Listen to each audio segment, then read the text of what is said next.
जय मां भगवती। स्वागत है आप सभी दर्शकों का मेरे पॉडकास्ट त्रिशूल धारिणी में।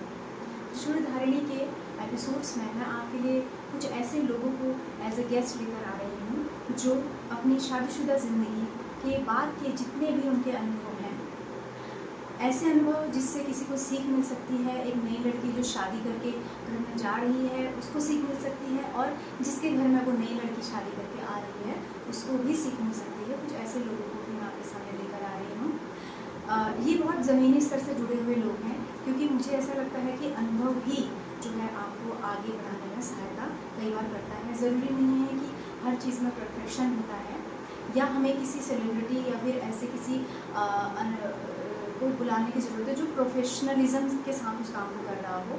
जो लोग उस ज़िंदगी को जी रहे होते हैं वो ज़्यादा बेहतर तरीके से कई बार उस ज़िंदगी की व्याख्या कर सकते हैं। तो आज ऐसी ही एक जो है स्त्री, जो भगवती स्वरूपा स्त्री है, जैसा कि मैं कहती हूँ कि हर स्त्री में भगवती का एक अंश होता है, उनको आपके सामने एज ए गेस्ट लेकर आई हूँ। तो मैं स्वागत करती हूँ निधि कोटियाल जी का। आपका बहुत बहुत स्वागत है हमारे पॉडकास्ट त्रिशूल धारिणी में। तो निधि जी, अपने बारे में कुछ बताइए। मैं निधि कोटियाल, मैं देवप्रयाग उत्तराखंड से बिलोंग करती हूँ। मेरे घर में मैं, मेरी मदर इन लॉ, मेरे हस्बैंड हैं एंड एक छोटी बेटी है 3 इयर्स की, एंड मेरे एक सिस्टर इन लॉ है, उनकी मैरिज हो चुकी है। तो मेरी शादी को 10 साल हो चुके हैं जी, अभी ही रिसेंटली 10 इयर्स कंप्लीट हुए हैं। ठीक है। तो निधि जी, मैं आपसे 10 साल का जो एक्सपीरियंस होता है वो बहुत एक अच्छा खासा एक्सपीरियंस है किसी को एक दिशा देने के लिए, किसी को गाइड करने के लिए। तो जब एक लड़की किसी घर में आती है, या जिस घर में एक लड़की जा रही है बहू बनकर, तो वो उसके वंश को बढ़ाने के लिए, जैसे कि मैंने एक बार ये बात बोली थी कि जो भगवती माँ होती है वो पूरे ब्रह्मांड में प्रकाश पुंज की जगह प्रकाश को फैलाती है, तो एक लड़की वही रूप लेकर उसके वंश में प्रकाश फैलाने जाती है, क्योंकि वो वंश को बढ़ा रही है। तो आपको क्या लगता है कि जब वो इतने बड़ी उपाधि के साथ जा रही है, इतनी बड़ी रिस्पॉन्सिबिलिटी लेकर जा रही है, तो क्या जिनके साथ उसकी शादी हुई है उस लड़की की, उसके हस्बैंड, उनके पति जो हैं, जीवन साथी, उनका क्या रोल रहना चाहिए उस लड़की को उस घर में एक अच्छा माहौल देने के लिए? हस्बैंड का एक बहुत बड़ा रोल होता है, मीन्स अहम रोल हस्बैंड का ही होता है। तो मेन रोल ये कि अगर एक न्यूली मैरिड लड़की के लिए सब कुछ बिल्कुल अनजान होता है, उसके ससुराल वाले, सास ससुर और देवर जो भी हैं, पूरी फैमिली अनजान। तो हस्बैंड अपनी वाइफ को फर्स्ट ऑफ ऑल कैसे इंट्रोड्यूस करवा रहे हैं उस फैमिली में, वो सबसे मेन है। अगर एक वाइफ को वो कॉन्फिडेंटली और काफ़ी मीन्स एक रिस्पेक्ट के साथ इंट्रोड्यूस करवाएंगे तो उसको भी अच्छा फील होगा और एक कॉन्फिडेंस आएगा एक वाइफ में भी। तो वो अपनी फैमिली में वो सबसे मेन मैटर है, बिकॉज अगर वो अच्छा एक अच्छे वे में उसको इंट्रोड्यूस करवाएंगे, उसकी एक कहते हैं ना एक तारीफ करके ही, एक अच्छी सी रिस्पेक्ट देके, तो उसको भी अच्छा फील होगा, एक कॉन्फिडेंस आएगा उसके अंदर फैमिली बीच में कि हाँ मेरी एक रिस्पेक्ट है। और अगर वो उसको ऐसे ही जस्ट इंट्रोड्यूस करवा रहे हैं कि कुछ इसकी एक होता है ना कि अपनी वाइफ की हॉबी बताएं, उसको उसकी चीज़ों को भी इम्पोर्टेंस दें अपनी फैमिली बीच में कि इसको ये शौक है, ये शौक है और इसने ऐसा पास में किया है, उसकी चीज़ों की एक वो बताए, इसकी उपलब्धियां भी गिनवाए, तो उसको एक कॉन्फिडेंस आएगा अपने इन लॉज के बीच में। अगर वो जस्ट ऐसे इंट्रोड्यूस करवा रहे हैं कि हमारी शादी हुई थी है, तो उनको भी जस्ट वो भी एक अपने आप को कॉन्फिडेंट फील नहीं करेगी, एंड इवन अदर साइड से भी जो है वो भी उसको इतना मेन नहीं लेंगे। एक जो न्यूली मैरिड आई है उसको भी वो एक जस्ट ऐसे बस कि शादी और वो आ गई, इसकी वाइफ, अगर वो ऐसे लेके जाएंगे ये इनकी वाइफ है, हस्बैंड का नाम लेके बोलेंगे इनकी वाइफ है, तो वो अलग चीज होती है। बट अगर वाइफ को उसके नाम से जाना जाएगा तो एक अलग रिस्पेक्ट होती है। मैं अपने केस में बताती हूँ कि मेरी शादी हुई है 10 साल हो चुके हैं, तो होता था स्टार्टिंग में हस्बैंड का नाम लेके बोलते थे कि शशांक हस्बैंड के, तो उनकी वाइफ। लेकिन आज जो भी है, मैंने अपनी जो इमेज बनाई है, जो इन-लॉज की तरफ से बनी है, मेरे नाम से मुझे जानते हैं, तो सब निधि लेके ही बोलते हैं। मैं इवन अपने गाँव भी जाती हूँ, देवराग भी जाती हूँ, तो वहाँ लोग निधि लेके बात करते हैं, निधि बोल के बात करते हैं। ठीक है, बैठा वैसे। ये आ गई है निधि जी की छोटी गुड़िया, इनका नाम है, क्या नाम है आपका? त्रिशिका। त्रिशिका, त्रिशिका इनका नाम है। और जैसा कि मैंने आपसे पहले भी कहा है कि एक लड़की को जब वो कन्या बन के अपने पिता के घर में रहती है, माता पिता के घर में, तो उसको कंजकों में कन्या रूप में पूजा जाता है। मतलब भगवती के नवरात्रे चल रहे हैं लेकिन पूजन हो रहा है आखिर में किसका? इन कन्याओं का। तो जब कन्या का पूजन उस घर में, पिता के घर में एक कन्या के रूप में उस लड़की का पूजन किया जा रहा है, तो ऐसा कैसे हो सकता है कि जब वो बड़ी हो जाती है तो उसमें से वो अंश हट जाएगा? वो अंश कभी भी नहीं हटता है। वो अंश बल्कि और भी शक्तिशाली बनकर आगे के समाज को जो है एक दिशा देने की शक्ति रखता है। तो आप जैसा कि कहा, जो भी आपने एक्सपीरियंस अपना शेयर किया अपने हस्बैंड के बारे में, या फिर एक वाइफ और हस्बैंड के बीच में होना चाहिए, तो आप हस्बैंड को यानी कि एक सेकंड होल्ड करना, या हस्बैंड को आप ऐसा लेते हैं कि वो ब्रिज बन सकते हैं। हाँ, दो रिश्तों के बीच में वो ब्रिज बन सकते हैं। मतलब अगर मदर इन लॉ है, क्योंकि आप उनसे अभी इंटरेक्शन नहीं हुआ आपका इतना, लेकिन हस्बैंड के साथ क्योंकि हमारा रिश्ता ऐसा है जो कहा जाता है कि पास्ट लाइफ से भी कई बार चलता है, तो वो दो सोल्स एक दूसरे को कई बार समझती हैं बिना कुछ किए भी। तो यानी कि हस्बैंड का ही मेन रोल है एक ब्रिज बनने में। और ब्रिज बनने के साथ साथ और क्या रोल एक हस्बैंड निभा सकते हैं एक वाइफ के लिए? आपकी कोई प्रोफेशनल लाइफ भी रही है? आपकी कोई प्रोफेशनल लाइफ भी है? हाँ, जिसे आपने कंटिन्यू रखा है? हाँ, मैं अभी शादी से पहले से मैं जॉब कर रही हूँ। आई थिंक 2010 से मैं जॉब कर रही हूँ। तो 2016 में मेरी मैरिज हुई थी। तो उस टाइम थोड़ा सा फैमिली प्रेशर नहीं बोल सकते, एक्चुअली हमारी लव मैरिज थी। तो हस्बैंड का थोड़ा सा ये था कि मेरी फैमिली मेरे सबसे पहले है, तो और मेरी मतलब एक ये भी बोल सकते हैं कि लव मैरिज में थोड़ा अपनी इमेज ज़्यादा बनानी पड़ जाती है। ठीक है। तो थोड़ा हस्बैंड को ये था कि सबका दिल जीतना पड़ता है। हाँ राइट, फैमिली के साथ रहो और एकदम से ज़्यादा ही नहीं बोलना है कि मुझे जॉब करनी है, थोड़ा फैमिली के साथ टाइम स्पेंड करो। ठीक है। और शो नहीं है कि जॉब आगे करेंगे नहीं करेंगे, जैसा भी होगा आगे देखेंगे। हाँ चल रहा है बेटा, चल रहा है वो, तो अब वो देखेंगे। तो इसलिए मुझे आफ्टर मैरिज मुझे 3-4 मंथ्स का गैप करना पड़ा था। बट ये था कि मेरी शादी जैसे फिक्स हुई थी तो मेरी मदर इन लॉ की भी गवर्नमेंट जॉब जो मेरे फादर इन लॉ की थी तो उनके नाम पे आ गई थी, मदर इन लॉ के नाम पे। तो उनकी भी जॉब लग गई थी मेरी शादी के बाद, जो आई थिंक 12 ईयर से रुका पड़ा था उनका। फिर जब वो जॉब पे जाती थी तो उनको भी खुद फील हुआ कि वो सारा दिन ऑफिस में, जब घर आ रही तो मैं पूरा दिन घर में बोर होती थी। बिकॉज स्टार्टिंग से मुझे ना ये रहा कि बिजी शेड्यूल था ऑफिस का, तो मैं घर में बहुत बोर हो गई थी। बिकॉज मुझे टीवी फोन इन चीज़ों का भी शौक नहीं था स्टार्टिंग से। तो मैं काफ़ी पूरा दिन के काम के बोर हो जाती थी। तो उनको लगा कि तू बोर हो रही तो एक काम कर, तू अपना करियर आगे देख। तो उन्होंने मुझे आगे, ये बात किसने बोली थी? मेरी मदर इन लॉ। मदर अपना करियर देखो, बेटा दिल्ली में है उनका, उस टाइम दिल्ली में बेटा था, मेरे हस्बैंड दिल्ली में थे। तो उन्होंने कहा आप भी साथ में जाकर रहोगे। तो मैं साथ में गए, अराउंड 2 इयर्स हम वहाँ पे रहे। बट फिर मुझे लगा कि शायद वो जॉब कर रही थी, काफ़ी टाइम बाद उनकी भी जॉब लग गई थी, तो उनको ना एक मेंटली प्रेशर था। क्योंकि एकदम से जॉब 12 साल बाद जॉब करना होता है, इस एज में जॉब मिलना, 50 ईयर्स में 52 ईयर्स में जॉब मिलना, तो प्रेशर ज़्यादा था। और वो घर का और जॉब का काम एक साथ नहीं देख पा रही थी। तो जिसकी जॉब खेलो, तो उसकी वजह से यार सुना जब आप खेलो मेरे साथ नहीं। तो उसकी वजह से प्रॉब्लम्स आ रही थी, वो नहीं देख पा रही थी। तो कुछ चोट वगैरह लग जा रहा उनको, 2-3 बार उनके साथ एक छोटे छोटे एक्सीडेंट्स हो गए थे। फिर मैंने हस्बैंड को बोला कि शायद हमें चाहिए कि हम घर में रहें, साथ में रहेंगे तो मदर इन लॉ की भी केयर हो जाएगी। बिकॉज अकेले उनको घर छोड़ना, क्योंकि मेरे फादर इन लॉ भी नहीं है, तो हमने डिसीजन लिया कि हमें दिल्ली छोड़ना चाहिए और हमें शिफ्ट हो जाना चाहिए अपने पेरेंट्स के साथ में। तो हम लोग 2018 में, आई थिंक 17-18 में, मतलब 1 ईयर ही मैं शादी बाद दिल्ली रही। फिर हम लोग अपना देहरादून शिफ्ट हो गए थे। देहरादून में जॉब करी, बट आई थिंक यहाँ पे करियर अपॉर्चुनिटी अच्छी नहीं है। और हस्बैंड की तो जॉब ठीक थी, बट मेरा यहाँ पे करियर नहीं सेट हो पा रहा था आईटी फील्ड में। तो फिर मेरा जॉब का ऐसे चल रहा था। फिर कुछ टाइम ऐसा हुआ, फिर हमने कहा हम फिर दिल्ली शिफ्ट हो जाते हैं, क्योंकि हस्बैंड की जॉब का सही नहीं होता। यहाँ पे हस्बैंड शिफ्ट हो गए थे, बट फिर कोरोना आ गया 2019 में, हम फिर वापस देहरादून शिफ्ट हो गए। बस उसके बाद फिर हमने कहा कि अब देहरादून ही रहेंगे, सब साथ में रहेंगे, अलग अलग रहना मतलब बेटर नहीं लग रहा था।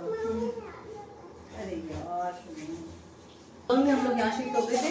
फिर उसके बाद ये रहा कि लॉकडाउन में ही मैंने जॉब सर्च करी, मुझे वर्क फ्रॉम होम मिला। और आई थिंक ये मुझे बेस्ट ऑप्शन लगा work from home, because work from home ही मुझे लगता है कि सबसे बेस्ट चॉइस थी। मैं जो मैं चाहती थी कि जॉब और फैमिली साथ दे पाऊँ, वो इससे पॉसिबल हो पाई। बिकॉज अगर मैं जॉब करती जारी रहती तो मैं अपने मदर इन लॉ को नहीं देख पाती, और मदर इन लॉ को देखती तो मैं अपना करियर नहीं देख पाती।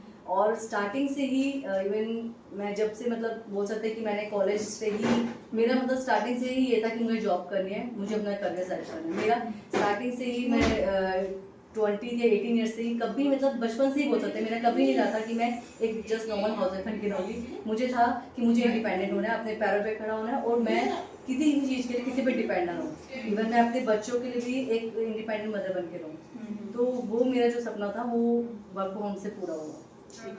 मतलब निधि जी के केस में ये चीज़ है, इनकी लव मैरिज हुई, लेकिन फिर भी इन्होंने अपने प्रोफेशनल लाइफ को 5 से 6 महीने का टाइम दिया ताकि ये फैमिली को समझ सके।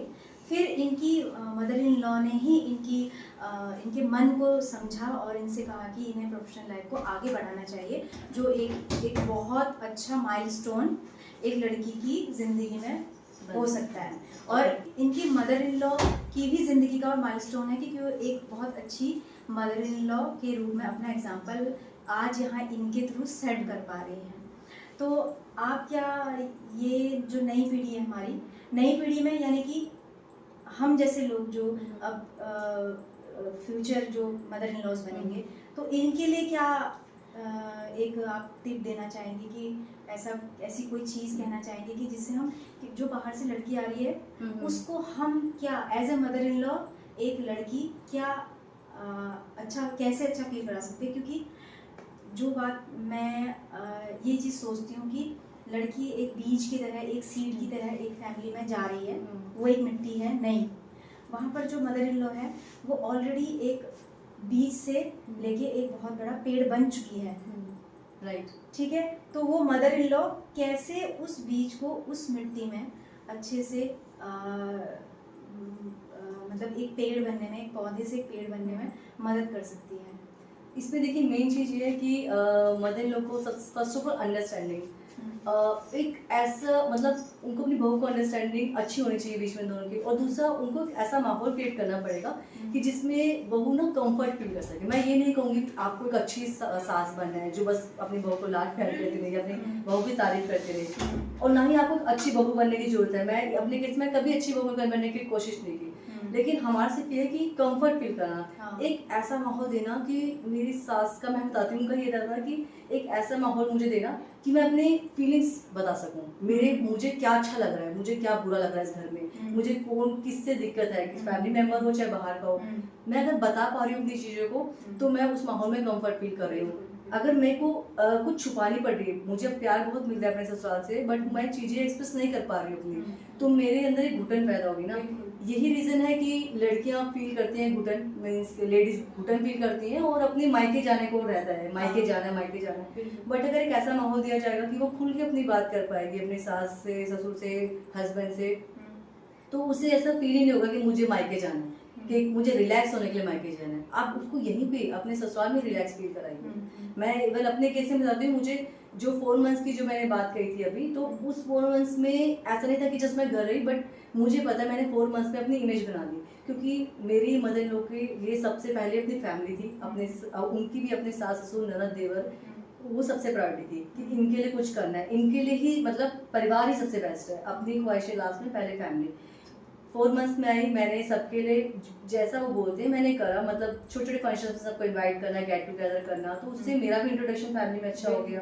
तो 4 मंथ से मैंने अपनी एक जगह बना ली। उसके बाद भी ये अभी तक हमारा फैमिली में सब बेस्ट चल रहा है और अभी कोई दिक्कत हुई नहीं है।